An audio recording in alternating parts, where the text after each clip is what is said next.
we have broken this down step by step and even tied it to some things in our past helps us go, what's at play here? Yeah. And at the end of it, we didn't land necessarily that this was a raw spot.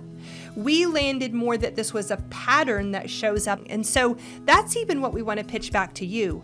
We're asking you to identify patterns of fights, or when you get in some tense moments or distress moments in your relationship, can you go, man, we keep getting stuck around this. I'm Angela. And I'm Chad, and we discuss issues that couples face in everyday life. Then we set you up to have a conversation with your partner that's designed to bring you closer together. This is the Connecting Couples podcast with the real Emhoffs. Real conversations for a real connection. Welcome back to our series on raw spots or wounds from our past. In the last couple of episodes, we've really been talking about places we get stuck, some of our raw spots, hoping that connects with you, and you can start to look at some of your raw spots. In this episode, we're going to talk a little bit about how some of our raw spots showed up over the weekend. Something that we're currently talking about, something we've talked about a little bit before, whether it's the sunflower table or remodeling the house, some things we've done in the past. But we want to share that with you and just kind of say, this is us working through it a little bit in front of you, but it's also inviting you to question your patterns or the way that you do it as a couple and say, do we do some of that stuff? How does this stuff hit us? How do we do with going to a restaurant or doing a project together? I want to set the scene for you, which is building a play structure in our backyard. That is the task we are trying to achieve, and we have had some different ideas about it because our backyard is a downhill slope, and a pretty aggressive downhill slope at that. And so we have tried to take back some of our yard that we don't use that's on this hill by doing things like putting a retaining wall in so that the shed can sit on it, or putting some stuff that we have to level that's on uneven ground. And so this particular conversation has been going on since we moved into this house, so it's been a year and a half, and we discussed that I want something in our backyard that Avery can play on that's in our gated yard, where I can be in the house, but she can be playing in the backyard partially supervised, or that I'm in the kitchen and through the window I see her playing in the backyard, and it's safe, and she's in a place where I know where she's at and no one is going to come into that space. So far, Angela and I 100% agree. Yeah. This is going really well. Yes, it's I'm great. excited for that. He agrees this is a good idea. Yeah, we like, that sounds good. We should take back the space. We've done it once or twice. Yeah.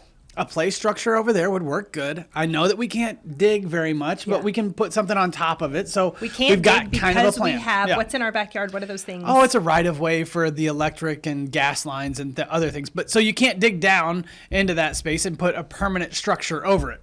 Right. So what we've been talking about is like, how do we utilize that space, but also not make something permanent? And we can't just go buy one of those really cool playground things that are already built, because we have to build it on an angle and those would be crooked.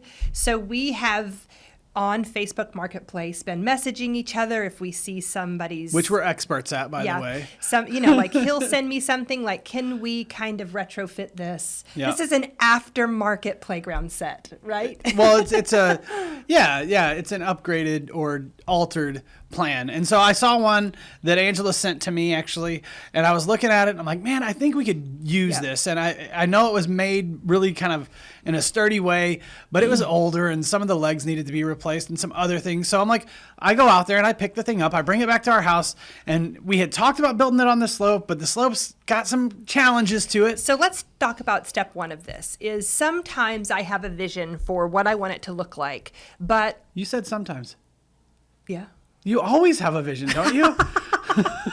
Okay, well, a lot of the times I have a vision. But here's what I'm saying. Sometimes I can't quite see the vision until I see it. Yeah. Like I will lay out a room when we, like any place we go, or if I'm trying to lay out a room, this was maybe back in my selling furniture days, working for a furniture place, that I will do the square footage of the room. I will measure all the pieces and I will cut them out with paper and I will like lay them out so I can see it. Like for me, I have to be able to visualize it.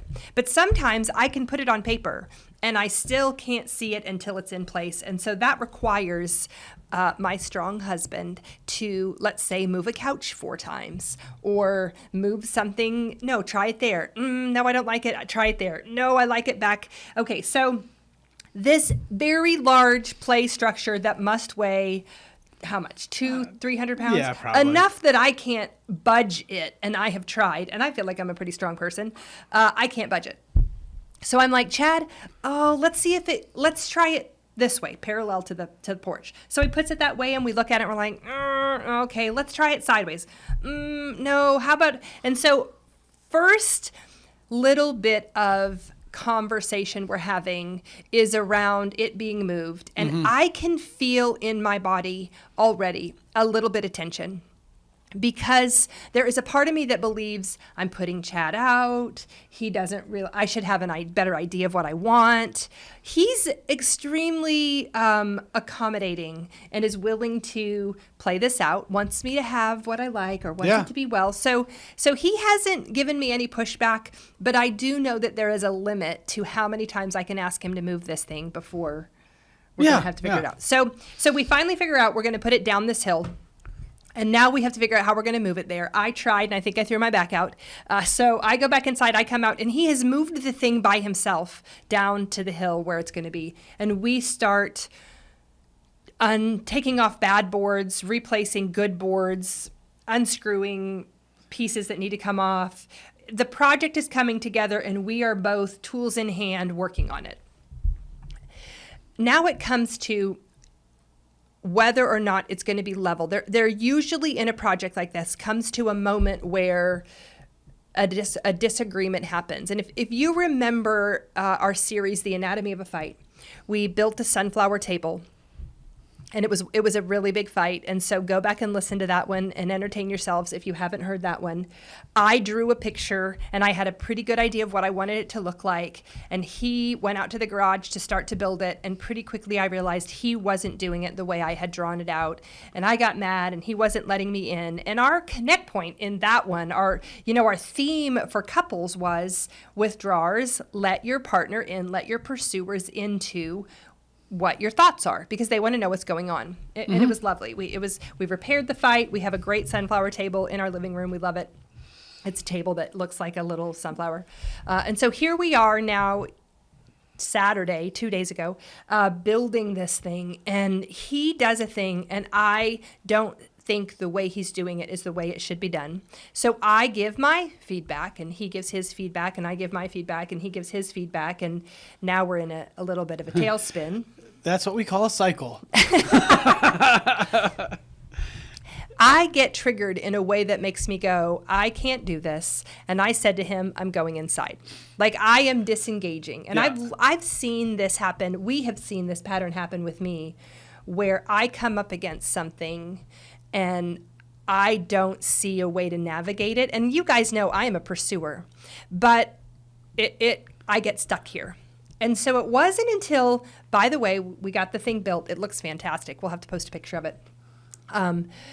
It wasn't until later on, actually the next day, that we were like, what happens for us, that we started unpacking. And Chad, I said, tell me where it starts to go wrong for you, because I'm usually will articulate where it starts to go wrong for me. And so Chad, fill us in on your experience where that project, or where those kind of that rhythm we had starts to get bumpy. So for me, it really starts as we're looking at the project. I want this thing to be built well, solidly constructed. I don't want it to have a problem. I don't want it to, it's on a hill, it's on a slope. I don't want it to slide down the slope eventually. I realize this is a play structure. It doesn't need to last, 50 years, but I do want it to last 5 years. I want our daughter to grow up and be able to play in it, and maybe for 5 or 7 years at work.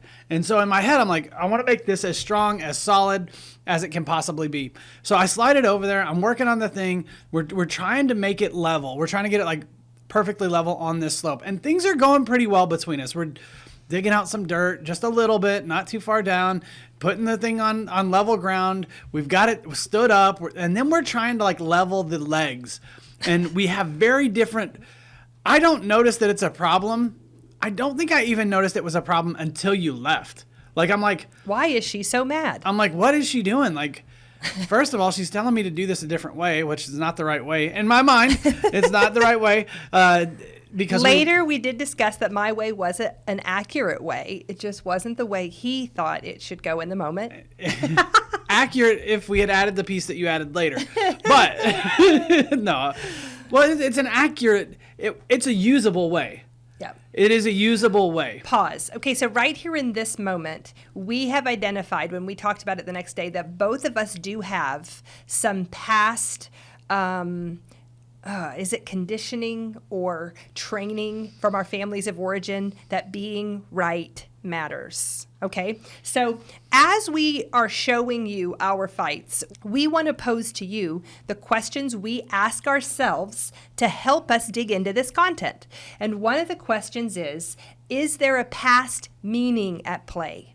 And so here's a little bit of a trap as you guys start to talk about this is sometimes you can accuse Chad saying you're not doing it right. I'm saying he's not doing it right. We're not agreeing on that. And then we go into something that feels even more painful. We start attacking each other's character. Well, you're just prideful, or you're just stubborn, or now we have some other things at play. And so I said to Chad, when we were talking about this, in that moment, you were treating me, I felt like you were treating me like you're smarter than I am, better than I am, stronger than I am, which all those might actually be true. But in the moment, it didn't feel good. And so I felt like I was being dismissed and minimized, and that all the plan and thought that I had put into this wasn't being considered, and I was getting shut down. And that doesn't feel good. And so I was out. Mm-hmm.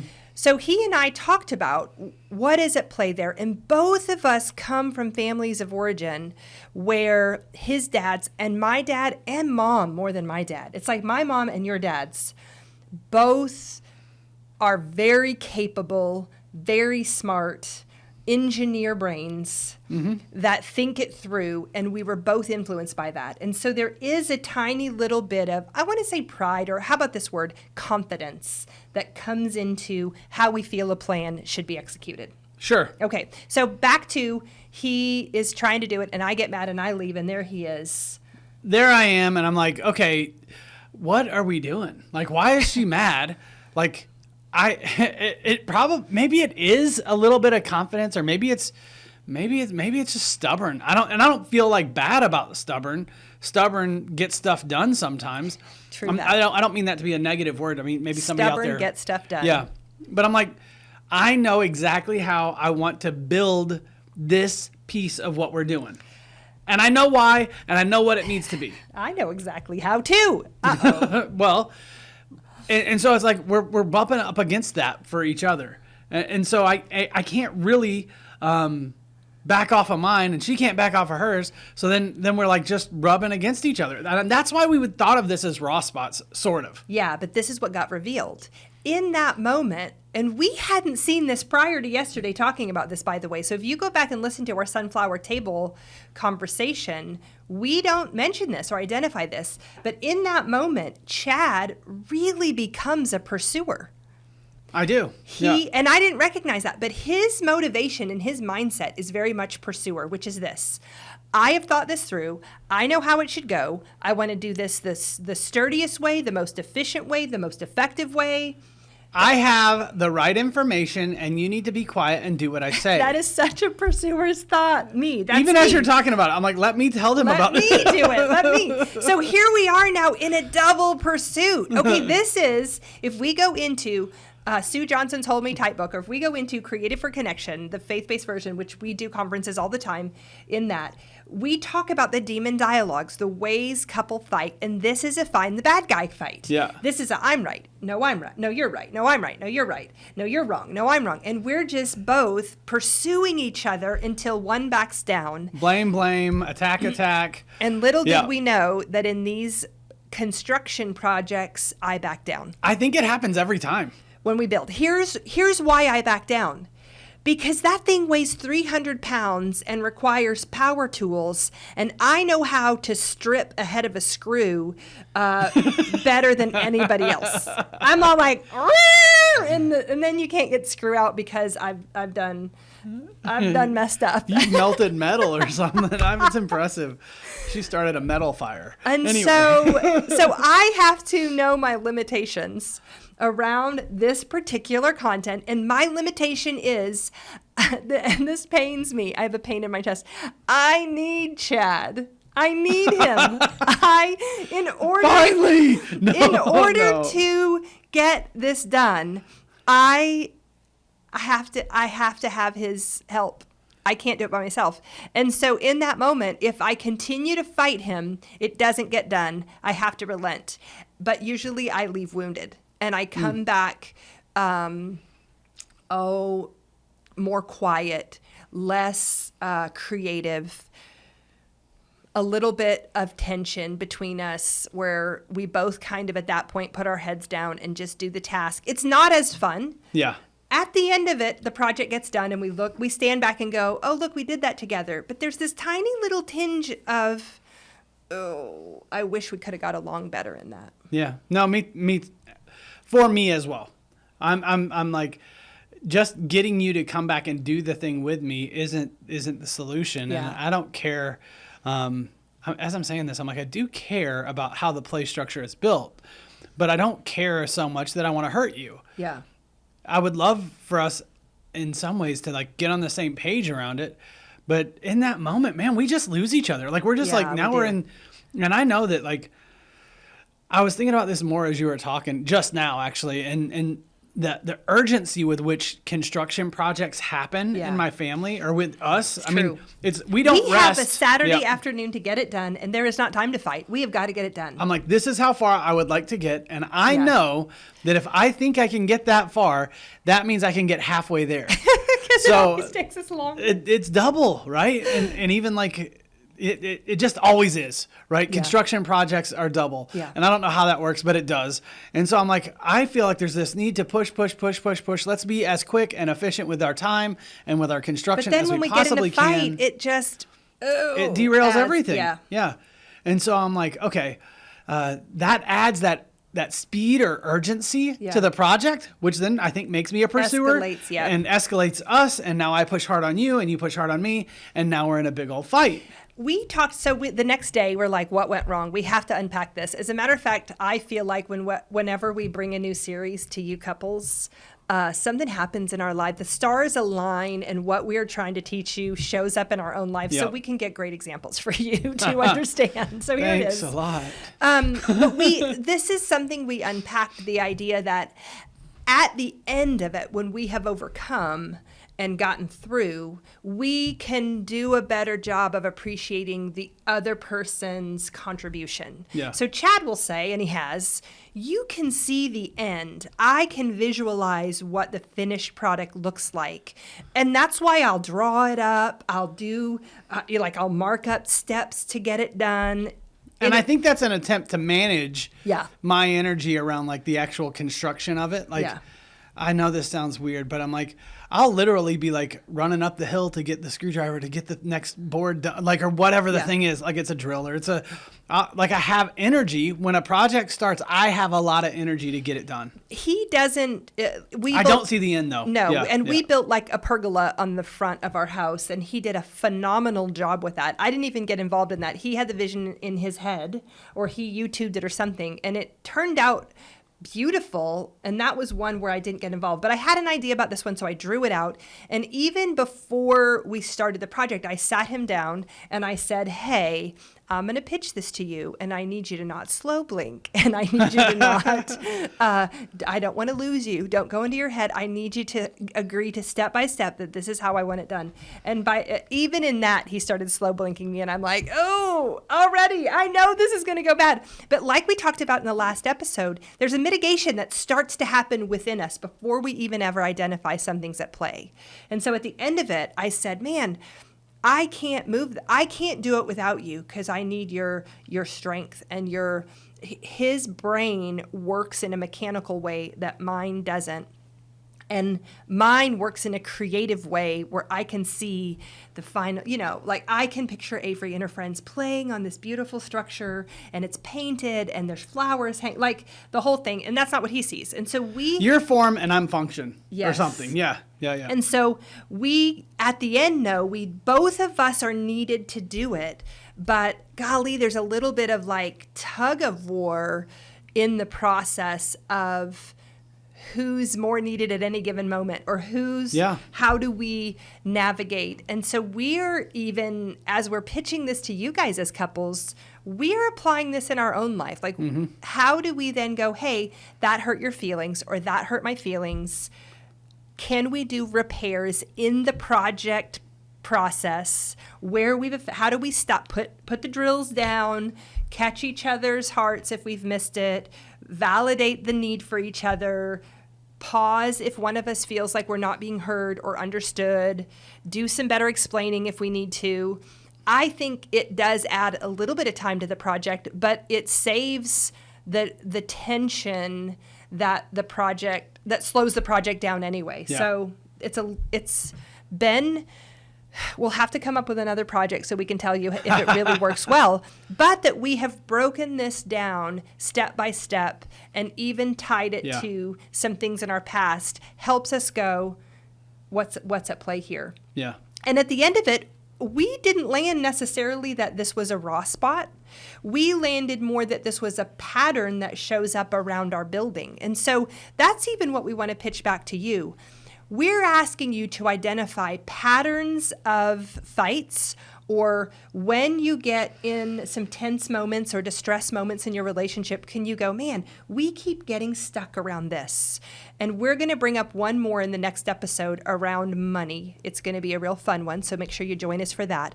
But we want to first talk about this play structure that we built and kind of pitch to you our Connect Point. The Connect Point is designed to help you have a different conversation about how you experience your relationship. Small adjustments lead to big change over time. Take some time to practice with us now.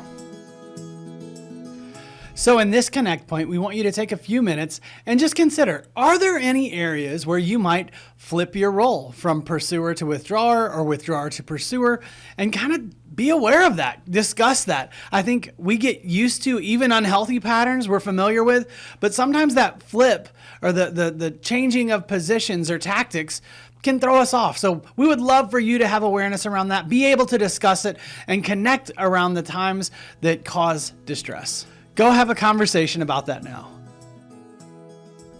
Thanks so much for listening to us. If you've enjoyed this podcast, one of the best things you can do for us is to share it with another couple that you think could benefit from it.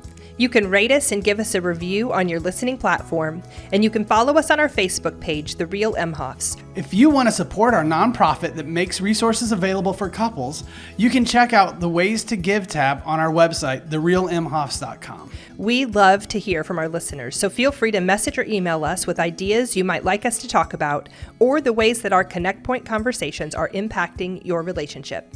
Thanks again.